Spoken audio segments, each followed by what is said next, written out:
Muy buenas noches, señores y señores. Bienvenidos al desarrollo de la clase correspondientes a la materia de ciencias sociales. Un gusto poder compartir con ustedes el desarrollo de las actividades en esta segunda semana de actividades. Bienvenidos al desarrollo de, perdón, de la clase correspondientes ya a la segunda semana de esta última unidad. Y como es de costumbre, vamos a iniciar presentándoles en pantalla el documento correspondiente al material de apoyo que ustedes tienen en su aula virtual y vamos a ir desglosando, vamos a ir explicando los temas correspondientes a esta segunda actividad, con esta segunda semana. Y vamos a ver algo bastante Buenas noches, importante. licenciado. ¿Cómo está, Katy? Muy buenas noches, bienvenida, un gusto poderles saludar. Como les había dicho, como les había mencionado, vamos a hablar de un tema bastante importante, especialmente para las personas que se encuentran en situación de movilidad humana, eso quiere decir para las personas, los migrantes.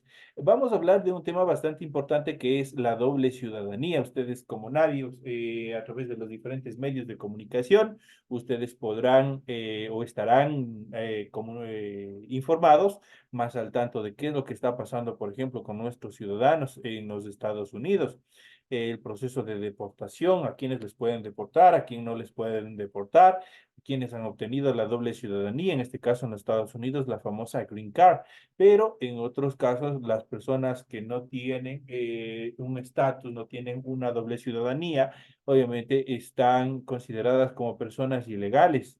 Entonces, dentro de este concepto de la legalización de la Green Card, de la doble ciudadanía, justamente vamos a ver de qué se trata este proceso de la doble ciudadanía, a quién se los puede dar, cómo se los puede hacer, dependiendo de cada uno de los estados.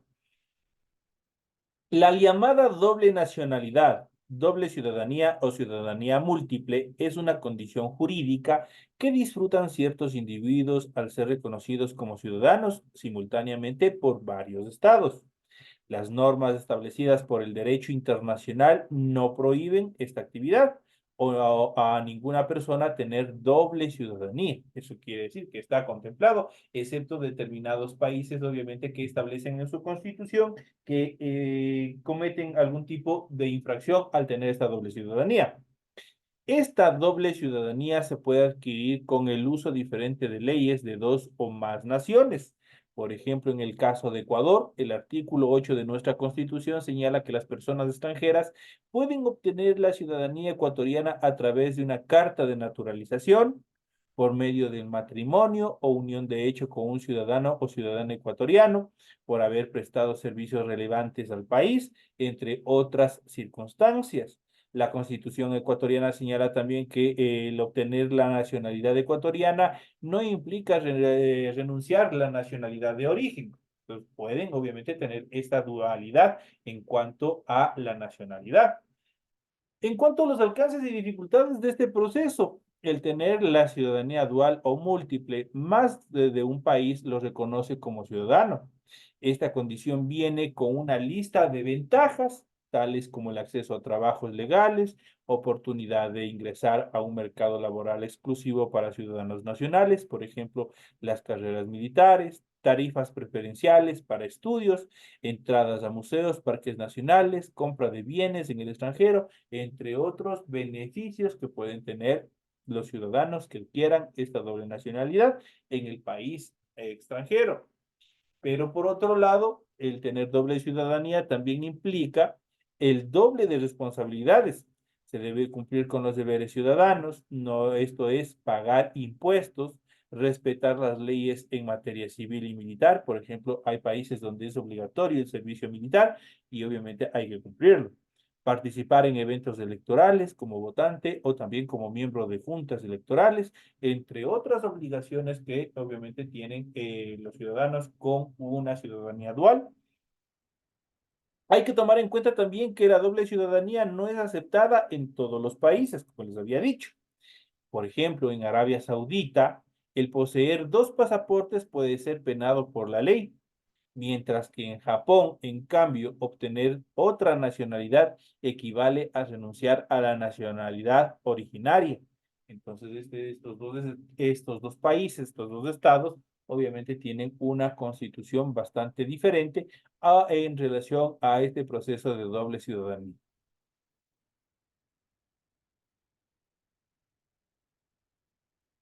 Concomitante a ese tema, nosotros en la siguiente etapa de nuestra clase vamos a ir ampliando más sobre estas actividades. Pero vamos a hablar de una serie de organizaciones e instituciones dentro del Estado que obviamente permiten o garantizan el normal funcionamiento, el orden, la seguridad, tanto interna como externa. Hablamos de la fuerza pública.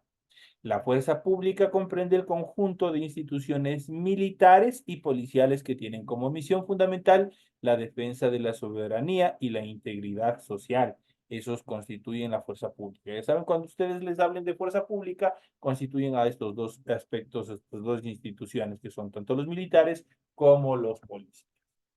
En cuanto a las funciones de la fuerza pública, la Constitución les asigna como función la conservación de la soberanía nacional, la defensa de la integridad e independencia del Estado y la garantía de las leyes y normas establecidas. Además, deben mantener el orden y la seguridad del país dentro y fuera de las fronteras, precautelando el territorio nacional y haciendo el uso de las armas si fuere necesario. ¿Cuáles son las características de las fuerzas públicas? En general, vamos a ver lo siguiente. En primera instancia, no son deliberantes, es decir, no pueden cuestionar las decisiones que tome las autoridades de instancia superior, sino que obedecen las órdenes de sus autoridades superiores y eso es todo. En un Estado democrático, la máxima autoridad del Estado y comandante en jefe de las Fuerzas Armadas y de la Policía Nacional es el presidente de la República. Su organización interna responde a un orden jerárquico. En el caso de oficiales, subtenientes, tenientes, capitanes, mayores y así sucesivamente. En el caso del personal de tropa, dependiendo de los rangos, obviamente cada uno tiene su responsabilidad. Por lo tanto, su organización interna responde a un orden jerárquico en que los grados inferiores deben obedecer a los grados superiores. Gozan de fuero militar, lo que significa que responden por actos equivocados o ilegales sucedidos en su ejercicio profesional ante los tribunales militares o policiales y por actos comunes se someten a la justicia ordinaria. En este sentido, también vamos a hablar de la institución encargada del orden interno de nuestro país, como es la Policía Nacional. La Policía Nacional tiene su ámbito de acción dentro del país, debe garantizar la protección de los ciudadanos y mantener el orden público, ya sea a través de tres aspectos fundamentales: la prevención, la represión y, de ser necesario, la disuasión. Se encarga además de brindar seguridad a la ciudadanía a través del control de la delincuencia y la prevención de delitos, el tráfico de armas y personas y el uso de sustancias psicotrópicas y estupefacientes. Eso es lo que se encarga la Policía Nacional. Vuelvo y repito, el presidente de la República es la máxima autoridad de la Policía Nacional, por tanto, esta institución se sujeta a las órdenes emanadas desde la función ejecutiva, representado por el Ministerio del Interior, institución encargada de su organización y también del funcionamiento. El presidente es quien asigna a las autoridades policiales. Dentro de este aspecto fundamental, dentro de las comunicaciones, dentro del proceso de manejo de la información, los medios de comunicación juegan un papel fundamental y es lo que nosotros vamos a ver a continuación. Los medios de comunicación son servicios de difusión de información de interés general o de determinados grupos humanos y estos se clasifican en prensa escrita, en radio, en televisión y últimamente en las famosas TICs, que es prácticamente todo lo que se refiere y obviamente se establece en función de la comunicación en los días de hoy.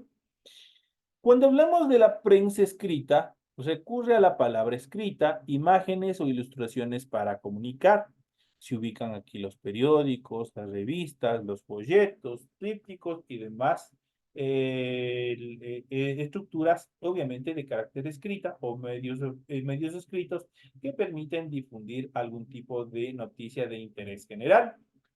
En relación a la radio, el lenguaje hablado transmite los mensajes a través de ondas electromagnéticas. Las primeras transmisiones de radio se hicieron en el año de 1923 y ha sido el medio más difundido del Ecuador y el de mayor aceptación, dadas las posibilidades de acceso.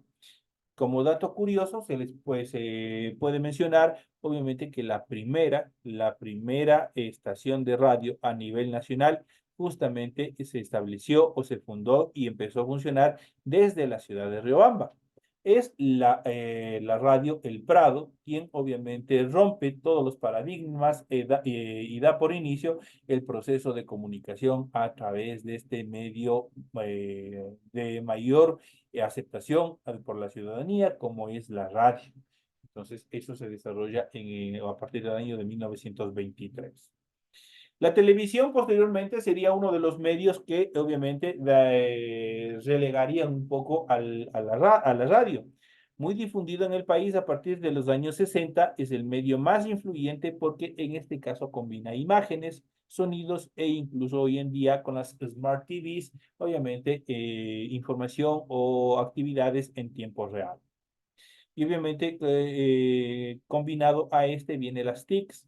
Se ubica aquí el Internet, las redes sociales, videollamadas, los chats, los correos electrónicos y los celulares inteligentes y permiten el contacto entre las personas y la circulación de información. Ustedes verán, hoy en día tenemos uno de los medios en relación a redes sociales como es el TikTok, donde muchas de las personas hacen en vivos obviamente con actividades que están desarrollándose de forma inmediata y de esa manera, obviamente, transmiten la información y de esa manera se puede decir que las TICs a través de las redes sociales y del Internet permiten la difusión de la información tal como sucede.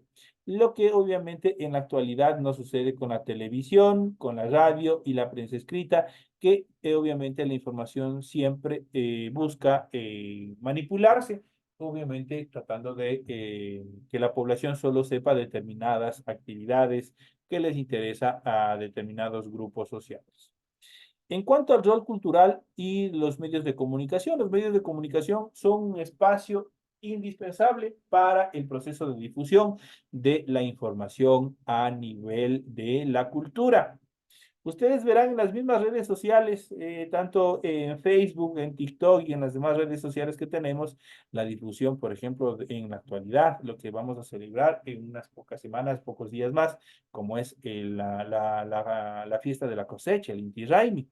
¿Qué es lo que hace con este proceso? Genera una amplia difusión en cuanto a los procesos de culturalización, la cultura en general de los diferentes pueblos, cómo obviamente pueden llegar a difundirse a transmitirse en masa a través de los diferentes medios de comunicación difundidos o establecidos a través de las TICs y el Internet.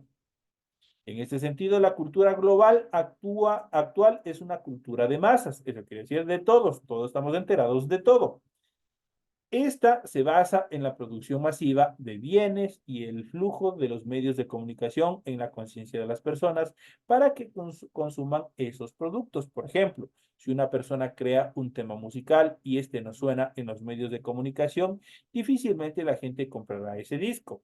De igual manera, a través de las programaciones televisivas, por ejemplo, se transmite moda, estilos de vida, costumbres, lenguajes y formas de entender el mundo que muchas veces son imitados y asimilados por una gran cantidad de consumidores. Estamos a diario, tanto en teléfonos como en televisión, mirando qué es lo que sucede. Esto es lo que conocemos como la famosa cultura de masa.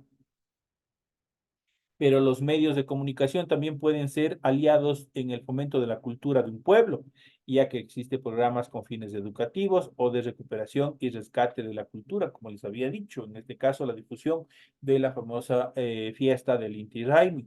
Y también se lo hace de las diferentes fiestas locales, tanto religiosas como cívicas, obviamente de cada uno de los sectores. Puedo mencionar, por ejemplo, la Mama Negra en la Tacunga, también es difundida a través de estos medios de comunicación. Entonces, esto permite el rescate de la cultura de un pueblo y también de su patrimonio natural y también cultural. Todos estos aspectos siempre van a estar entrelazados con un aspecto fundamental que son los derechos humanos. Los derechos humanos, parte de los establecido en uno de los artículos de los derechos humanos, obviamente está establecido justamente este derecho que nosotros tenemos a la comunicación y también a una información efectiva y veraz. Los derechos humanos son derechos que tienen toda la persona o todas las personas por el hecho de ser humanos. Eso es la característica de los derechos humanos. Estos permiten a las personas vivir con dignidad, sin humillaciones, discriminación ni amenaza y deben cumplirse en todos los ámbitos en los que se desarrolla, como la familia, el barrio, la escuela, el colegio, el lugar de trabajo, entre otros aspectos. Los derechos humanos tienen influencia jurídica, por lo que suelen estar consagrados, por lo general, en las constituciones de cada estado o nación y en el ámbito de la comunidad internacional, ya que los distintos tratados los reconocen y garantizan su defensa y también su promoción. Por eso un Estado democrático debe garantizar el cumplimiento de los derechos humanos en todos los territorios. En Ecuador, la Comisión de la Verdad es la encargada de investigar sobre las violaciones de los derechos humanos cometidos en el pasado. La Organización de Naciones Unidas también observa la práctica de los derechos humanos en todos los países del mundo y realiza llamados de atención sobre cualquier situación que atente contra estos o violen estos principios, principalmente para erradicar la violencia de los derechos de los grupos más vulnerables dentro de la sociedad, como son mujeres, niños, niñas y las minorías étnicas, que son los grupos más vulnerables.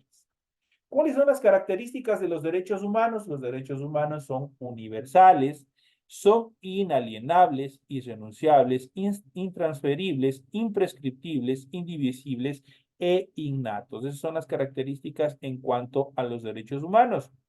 Hablamos de derechos humanos universales porque pertenecen a todos los seres humanos por el mero hecho de ser seres humanos. Nos protegen a todos. Son universales, de carácter universal general. Son inalienables porque no se pueden enajenar, es decir, nadie puede ser despojado de ellos y renunciar, obviamente, por decisión judicial o porque nosotros así lo decidamos. No se pueden enajenar. No se puede, nadie puede ser despojado por ningún motivo de los derechos humanos. Por eso son inalienables. Son irrenunciables porque no se pueden renunciar a ellos. Aunque usted lo haga por su propia voluntad, por escrito, no se puede, por ningún motivo, se puede renunciar a los derechos humanos. Son intransferibles, solo el propio titular puede valerse de ellos. No pueden transferir a hijos, a padres, a abuelos, no. Cada uno obviamente ya nace bebido o protegido por los derechos humanos y los que le pertenecen a usted obviamente son suyos. Por eso son intransferibles. Son imprescriptibles, son para toda la vida, no tienen fecha de caducidad. No pueden decir, en el caso de la cédula, en 4 años me toca cambiar porque ya se caduca. No, acá los derechos humanos son imprescriptibles. Son indivisibles, ningún derecho puede disfrutarse a costa de otro derecho. Y por último, son innatos, se adquieren desde el mero hecho del nacimiento. Desde ahí estamos protegidos por los derechos humanos. Estas son las características fundamentales dentro de este proceso que hemos ido viendo y que vamos a tratar en la siguiente etapa de nuestra clase, obviamente justamente sobre este tema fundamental que es la doble ciudadanía y vamos a ver algunas características legales fundamentales en función de esta actividad. Y vamos a ver cuál es la doble nacionalidad o doble ciudadanía, las ventajas y desventajas que tienen este tipo de estructuras jurídicas. Vamos a ver cuáles son estas etapas. Y justamente vamos a hablar sobre la doble nacionalidad o ciudadanía, ventajas y desventajas. La doble ciudadanía o dual nationality o dual citizenship en inglés significa que una persona es ciudadana de dos países al mismo tiempo. Tendrán derechos y obligaciones legales en relación con ambos países.